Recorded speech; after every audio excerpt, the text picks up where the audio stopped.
Hey everybody, welcome. I'm Jimmy Bolster and I'm glad you are here with me today. There is a lot of mixed content out there that I've made so far between TikTok and Instagram and other things. And today I'm just going to give you a real big recap on what's going on, what I'm doing with this channel now that I've got the YouTube channel set up and rocking and rolling, and what the goal is here and about my amputation and what's got me here.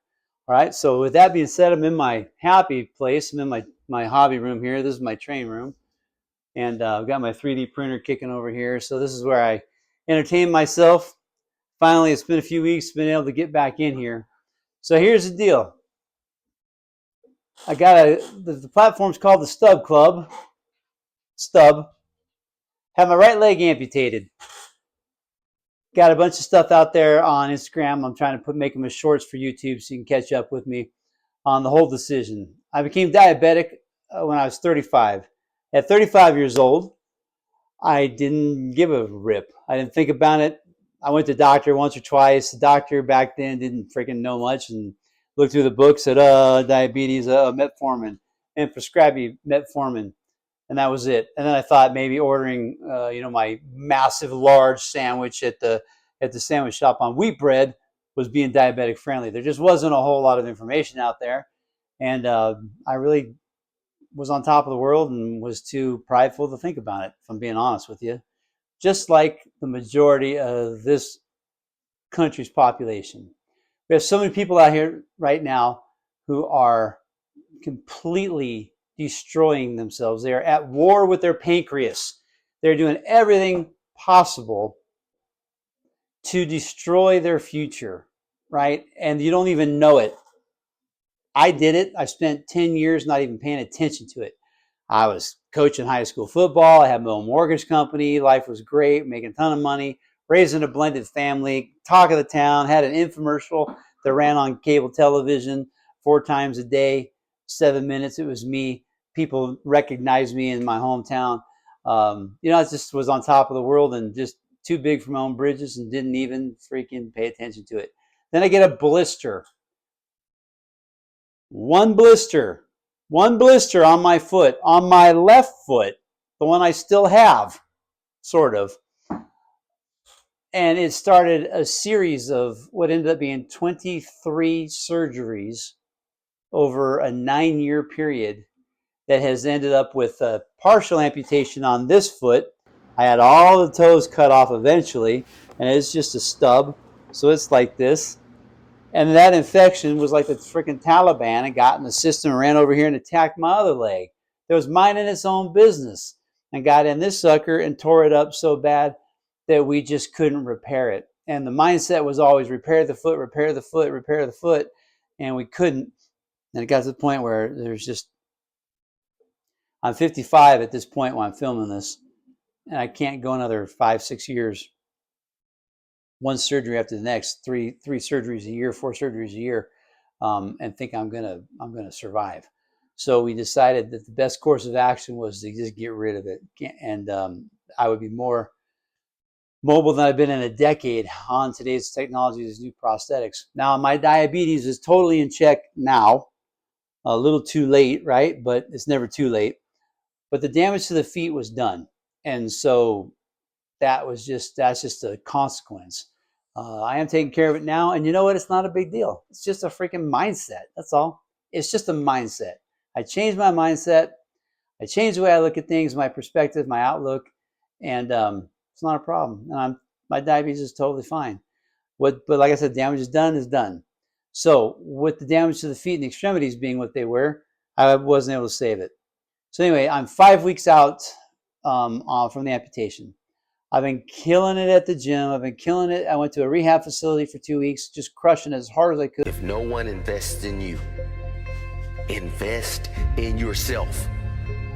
If no one believes in you, believe in yourself. Even if you don't see the results right away, keep showing up until you do see the results. Even if you don't see the results for a very, very long time, keep showing up. What if the results don't come? They're not going to come if you quit. Keep showing up. I'm tired. Keep showing up. I don't feel like it. Keep showing up. I can't see any results. Keep showing up. I don't know where to start. Just start. Do something. Take that first step. Every step you take adds up. And sooner or later, you'll look back and see that you're at the top of the staircase. Just sports in you, the military, all the training. You go to the rehab facility, and I'm there to work out. So let's go. So we're working out hard every day. And I got kicked out of there in 8 days instead of 2 weeks because I had already surpassed all of the insurance requirements to be able to stay. So I was a little disappointed. I want to stay a little longer because it was great. I mean, I've kind of like, I don't get it. If you get to be a professional athlete and you get to make that kind of money and you can have somebody cook for you and have your own personal trainer to work you out, I mean, what greater life I'm thinking. I'm at this rehab facility in my little micro version of this, where they're feeding me, they're providing everything, and I got 3 hours a day of physical therapy with a trainer, and it was awesome. So the rest of the day I just wheeled around the place in my wheelchair, just being that guy cruising the halls with my wheelchair, and just trying to make friends. And I'm not going to sit in a bed all day. Freaking no way. But I tell you, being at the rehab center was a cautionary tale. There's people there, maybe 10 years older than me, who are sitting in their wheelchairs, hunched over like this, really overweight, with no motivation to do anything. Their physical therapy consisted of having two people help them get up out of their chair and stand up and then sit back down. And with that lack of circulation and blood flow and just giving up on life, these were not victims of strokes. I talked to a bunch of them trying to just motivate them. It got hard and they gave up. Mouths are drooping, and talking full sentences. And I'm like, wow, man, a cautionary tale. People, take care of yourself. Take care of yourself. Do you hear me? Take care of yourself. You don't want to live like this. I don't want to, but it's where I'm at. So we're going to make the best of it. Okay? I've started this social media platform called the Stub Club. Get it? The Stub Club. Anyway, my whole goal with this, and I'm looking for some people to help me out by just following and subscribing and just following me on my journey, is to build a platform big enough that I can spend some time doing awareness, high school assemblies. I've got a book out now on positive attitude. I'll have a link on this sooner or later. I'm just getting it up on Amazon right now, a little ebook. I'm going to have swag for the Stub Club, some pretty cool shirts and headbands and some other fun stuff. All this is going to go toward a nonprofit or a foundation I'm going to set up, so that I can help amputees with the things they need. Finding out that there's a humongous need in the amputee world. A lot of the stuff that an amputee needs is not covered by insurance, just the basics. But the prosthetic world is a whole nother animal in itself. And what's available to use can change your life. What's available through the insurance isn't always as great or as accessible.